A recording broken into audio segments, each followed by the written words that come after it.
We have a great Monday Browns film breakdown lined up for you guys. We have the What We Learned segment that I love to get back into. It's going to be fantastic all year. TV copy, get a little all 22 in between the time the pod's recorded, what we've watched. We have the Dylan Gabriel and really the collective offense, all 22 film review up at the website. If you're a subscriber, go check that out. If you're teetering on the edge of should I subscribe or not, there's about 20 minutes of an hour and 20-minute total video unlocked. It's worth your time. I think you'll learn a lot about what they're doing offensively, how the quarterback played, how the O-line played, and how the run game looked in the first half. All of that available to Browns Film Breakdown subscribers. Today's What We Learned segment will be with Brad Ward. Pumped about that. And then we will also dig into the details of some stuff going on around the NFL, some like Trey Hendrickson noise. John Metchie was traded. So we want to talk about that. Couple What We Learned pieces, and then we will also at the end for subscribers do the comprehensive offensive all 22 breakdown as well. So busy pod today, but you know, that's how we prefer them here at Browns Film Breakdown. Let's get started right now. What's up? What's happening? Welcome in. It's Monday morning, Monday afternoon. I don't know when you're finding this, but hopefully it finds you well. It was a good weekend, good football weekend for your Cleveland Browns with some exciting stuff in terms of both sides of the football, really. The offense did some things that we enjoyed breaking down for you. Defense played really well, suffocated the Eagles group that found the field there. I'm here with Brad Ward. We're, like I said, excited to be here. Brad, what's good, man? How are you? I'm excellent, sir. Glad to be back on here with you. Fired up. Great week for the Browns, I think. Stefanski calls it the Philadelphia block, right? In his post game. I like that. The block was excellent. Two good days of joint practice. They leave healthy, positive preseason game. Lots of good news outside, off the field, away from the field too, kind of trending that direction. So, 2 good weeks, of preseason so far. So, they're never going to be trending up anybody's power rankings this year, but we're watching closer than anybody, and we can feel good about where they're at right now. We encourage everybody to feel good. Wins are wins. Yeah. I know it's the preseason and the warning labels are fine. It's good and grand, but we enjoy winning games that we're covering more than the contrary. Speaking of good news, we are excited to announce that Brad is going to join us here at Browns Film Breakdown for the long haul. I'm pumped to have him. We have had, we've had some great co-hosts that have done the show with me and have I've been fortunate to be around, and I feel very blessed about that. And people go do their own thing and things happen and all of that. And I just have sort of been doing content more on the solo side here at Browns Film Breakdown. I think it's time for another great football voice, and the stars aligned, and Brad and I are going to connect and make podcasts for you. He's going to step in and do his own show, All Eyes on Cleveland. He's going to do some written content, and he's going to continue to let his star grow over here with us in a daily format, man. And we're pumped to have Brad. I think the world of him, have thought of them that way since our time shared at the OBR that we both loved and appreciate those guys over there, and Barry and all of the veterans who taught us how to do this. And it just was the right time for us to get together, and we feel great about it. And we're happy to have you, Brad. And I hope everybody else is too. I'm thrilled, man. I could not be more excited, fired up to go into the season with Browns Film Breakdown, and I'm, grateful for the opportunity, and just can't wait to get to it, man. I'm fired up.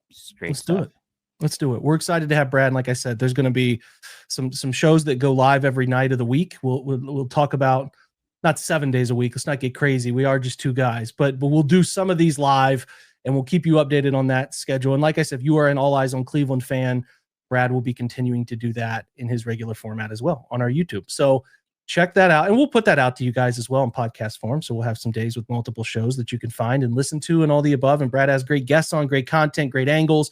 He'll take over some opening drives here and there where he sees fit when he has something he wants to riff about. But we're pumped to have Brad. I think it's going to really enhance your experience with the content and continue to help us, I think, be one of the better voices in the Browns media covering this team, if not the best. I don't want to be a little biased there, but I digress, Brad. I will urge you guys, though, if you're listening to this at this point, come over and subscribe with us. Just a couple cups of coffee a month, and the content gets made through the contributions you guys bring to us, the coach paint we use for the graphics, the graphics in front of you that you're seeing on the video side, the hat on my head, everything is driven, and the soon to be on top of Brad's head at some point is driven by what you guys help us out with. And that's how we keep this stuff moving down the line. And we appreciate your support. We think we got a great community going on that happens throughout the week. We have a founding members channel for our top tier people who subscribe with us at that level. That is a nonstop flow of Browns conversation, Cleveland conversation, NFL conversation.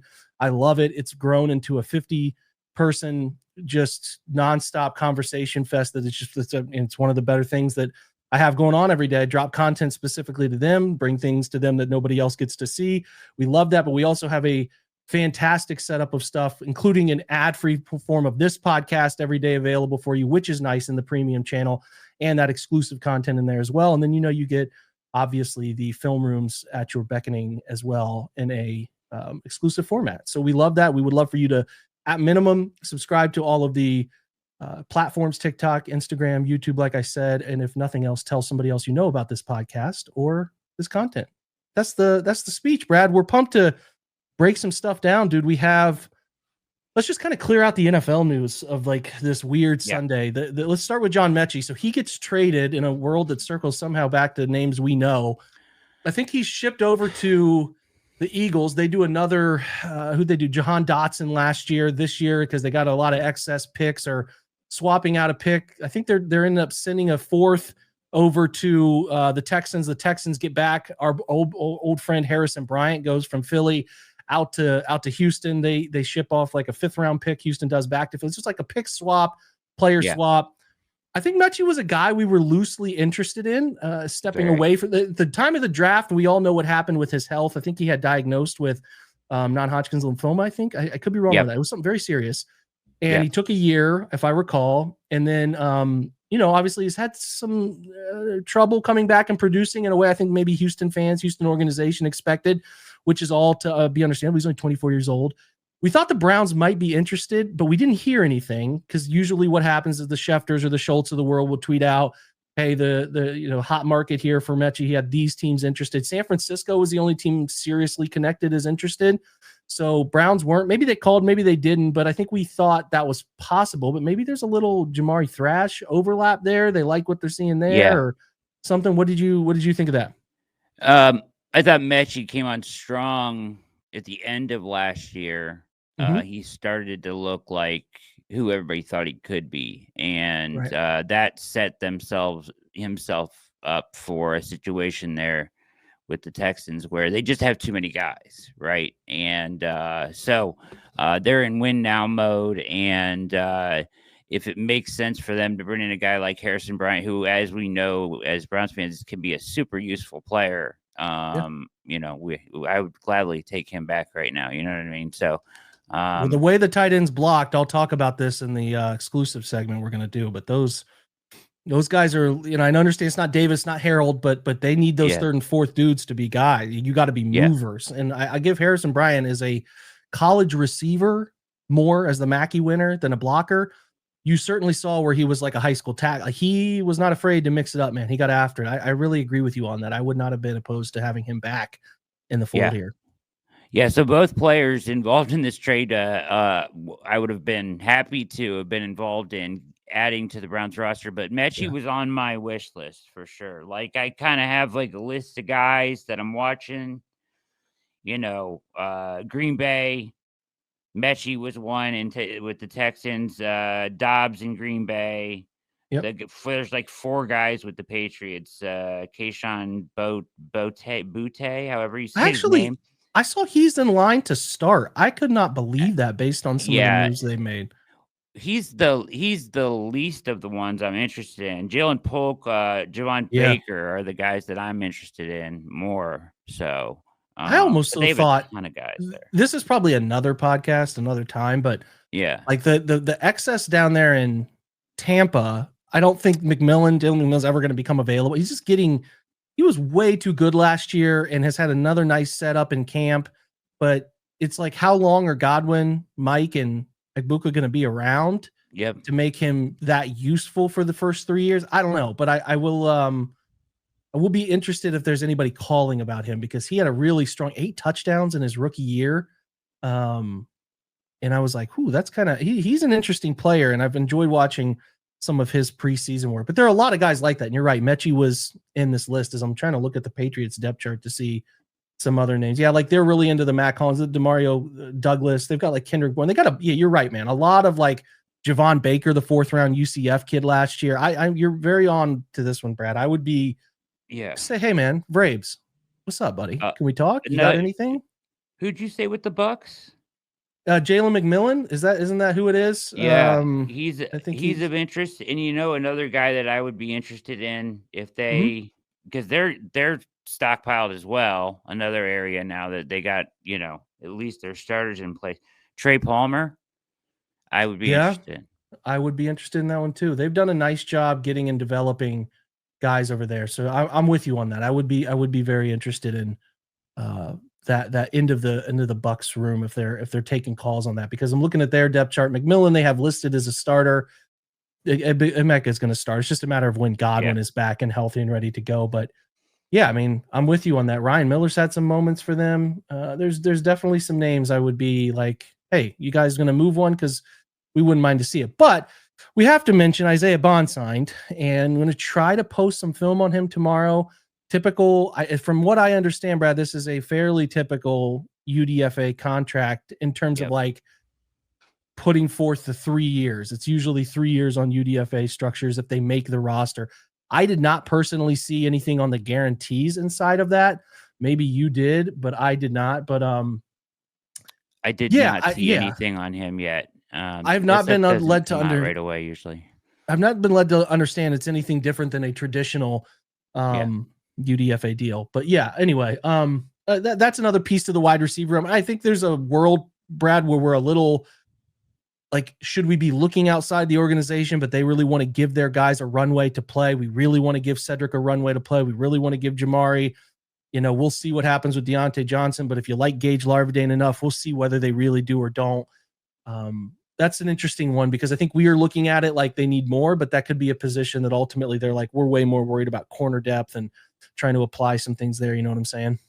Yeah, I think that my feeling about bringing somebody in from the outside has certainly lessened the further we've got into the offseason. Like Larvadain has made me feel better about the room. Thrash has made me feel better about the room with the camp that he's had. Now, does that necessarily play itself all the way out into the season? We don't know.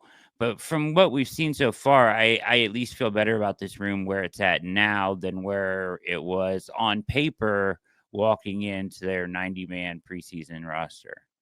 I do too. I mean, I like Tillman. I like enough of these guys in a year, Brad, where the end goal is to see quality, right? So like, if we're in a world where if these guys pan out, that's great because they're big. But if they don't, we're trying to figure some, it's like, you know what I'm saying? The bottom falling out on that room and then solving going into next year when you have the premium picks, what do we need is not a bad place to be. So I think I lean that direction, but ultimately that's to be seen. They could get really aggressive and we don't know what's going to come. We think there's room to be aggressive in some of those crowded depth charts we've listed there, Tampa, New England, and the Packers. We'll see. The Packers are really beat up, so I don't know what they can't keep Christian Watson healthy among some others in there for a long time. Part of the problem. It is, but we'll keep our eye very close to that one. And obviously not hearing anything on Metchie doesn't give us the idea they're sniffing around. But speaking of reported news here, sniffing around, maybe this is all smoke, maybe it's not, Brad, because it's for the feasibility standpoint. I don't really understand it. This could have come from Trey Hendrickson's agent and is just trying to pass Jordan Schultz some information and give some teams because, hey, the Browns kind of call on everybody and they've known to put that out there publicly. But you have the tweet that the things are in an impasse. And I mean, we're getting to the point now where it's like, we haven't heard anything about Quinshon Judkins either over the weekend. And like, we're getting up close to time. Like the same thing's happening for Hendrickson where if they don't get a deal done soon, and we've thought this before today, like he might not play week one. Now he's a vet. He's been around. He knows what to do to be ready for week one. Yeah. More so than Quinchon coming in late, and it's like I said, we haven't heard anything about Judkins. You and I had pod on Friday, and we're like, all right, he gets in this weekend signed. You could see the pathway to week 1 is getting, less and less likely. But the same thing's kind of happening with Hendrickson because there's no movement on this contract. And it's one of the most black and white contracts you'll find. If you look at what the Bengals defense is on and off the field with him, it's night and day. There's no more evidence. They're like, when he's off the field, they're the 32nd ranked team in like success rate and EPA and pressure rate. It couldn't be more obvious. So what is obvious, Brad, is that they can't afford it. And if they can't afford it and are unwilling to find ways to be creative and afford it, they're going to have to trade him. Otherwise, he's just sitting there and you're paying him, which is still a really high rate for a guy not playing. Yes. You can fine him all you want, but that's not going to justify and balance out to what the pay is. And that's going to hurt your locker room who's trying to believe they're all in. I think it's getting pressure packed to the point they might really trade this guy before the season. We like to hear that for the sake of week 1, for obvious reasons. And also the Browns were a team listed as connected here, which is, listen, hypothetically speaking, Brad, the Trey Hendrickson, Myles Garrett, Mason Graham, Mike Hall, Malik Collins, Alex Wright, Isaiah McGuire. The list kind of goes on. It would be an unbelievable defensive line, but I just the world in which that gets pulled off fiscally and what the Browns would be willing to give up. And I just don't think the Bengals' return is going to be very good. What is Trey Hendrickson age-wise? He's got to be pushing 30. Been in the league for a minute. So I'll let you look at his age real quick, and I'm going to think like the trade for a guy you have to then pay a new contract to, borderline like Trey wants real money. It's just not something I think the Browns can do. And he's 30. And like he wants I don't think he's trying to ask for Miles TJ Watt level money. He's got ground to stand on to try to get close to that. But like I just don't think he's going to get traded for more than like a day 2 pick. I don't think he can because you got to pay him so much. Yeah, the payout is going to be excessive to the point where you can't ask for too much. You know what I mean? Right. It's just one of those He's not things so young like a Jamal Adams back in the day or Clowney when he originally went. Where did he go from Houston to Seattle? Like those are not. That's just not. You can kind of get her. It's a triangle of things. Are they young? Are they that good? And what's the next contract? If you can get away from 2 of those, you know what I mean? Like, then you can start to be in a world where he's 30, which is very football, not young. He's very good, obviously, but he's going to cost you a lot of money. And like, you just can't wrap your process around. So the Bengals are looking at like a day 2 pick for a guy who was the most productive sack-based pass rusher last year. It's wild for a defense. Best player on their defense. Yeah. Struggling so bad as it was. Is your theory on this and where you would, from the Bengals side, they're like, we had an awful defense last year. We can't tie up money to somebody 30 plus like this. Shamar, maybe they really like Shamar Stewart and think he can step in and do it or something. I just am trying to understand the black and white nature of this, other than they're just like, we cannot afford to pay you that, Trey.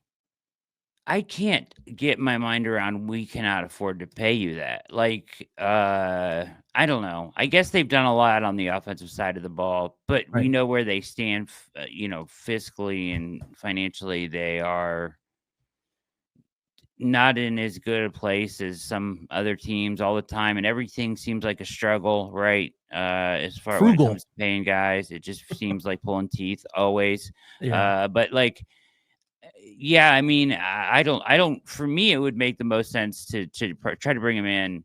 I mean, as long as you have Joe Burrow, you're in this window. And I think it showed last year that like Joe Burrow can be fantastic, but if your defense is just a sieve, it doesn't matter. And it's like, so disheartening. You're like a fan trying to love and I love it too. The Bengals are the marquee fantasy stack this year. Let's be clear about that. If you can get Burrow and Chase and Higgins in some capacity, prosper, my friends, because they're going to be chasing that scoreboard, chasing points all year. But to be like, hey man, we have solved the quarterback, receivers, and now Chase Brown running back world, and in like, we've got it, but we can't win games because our defense is that anemic. Like, that's got to be really a big gut punch for Bengals fans who have like watched them draft Dax and the secondary and various like Miles Murphy up front and like, oh man, like that's, you talk about you get one run at this as an organization when everything's set up. Burrow's rookie year into his second contract when you're still pushing money down the line. I don't feel bad for those folks down south in terms of how this has panned out because they've gotten some really fun things out of it, but they're in a very rough crossroad right now with where they're at. Yeah. I don't know how, if I was a Bengals fan, I don't know how I would feel. Definitely. I mean, I would be upset about this Hendrickson thing, but like, how would I feel about on the offensive side of the ball with the Higgins thing? Like, would you rather have Higgins and Chase or like just another receiver and have Hendrickson and some pieces on the defensive side of the ball? If you could just level it out a little bit easier, like, I kind of it just comes, doesn't it just come down, Brad, to like if Miles and Shamar are good, respectable edge rushers, their problem is they don't need Hendrickson anymore. This is the pressure. To your point, I'm answering your question. I'll throw it back to you, but like, I would rather have those wide receivers, which are harder to find, rare wide receivers and rare Joe Burrow, than like, and then keep like find a way to, but they're not hitting, like they're like just striking out on these guys. Yeah. And that is, I guess that's the crucial problem, right? That you got to be able to draft. That's what the Chiefs, Karlaftis and some of the others that they've supplemented. Like, you know what I'm saying? Like that's the thing that it just puts the pressure on, Brad. You can't miss on those guys. The Chiefs have been so good at that. And that's I guess that's where I'm at, is with like, maybe I would feel, if I feel like I can't draft and whatever it is, like I could see a world where like they let Higgins go, and I know Burrow didn't want this, but like, and then try to supplement my defense, because if I'm betting on anything on this team, it's that Joe Burrow can make an average wide receiver better. Like Yoshivas or someone that they try to scrap together a defense that was already terrible last year.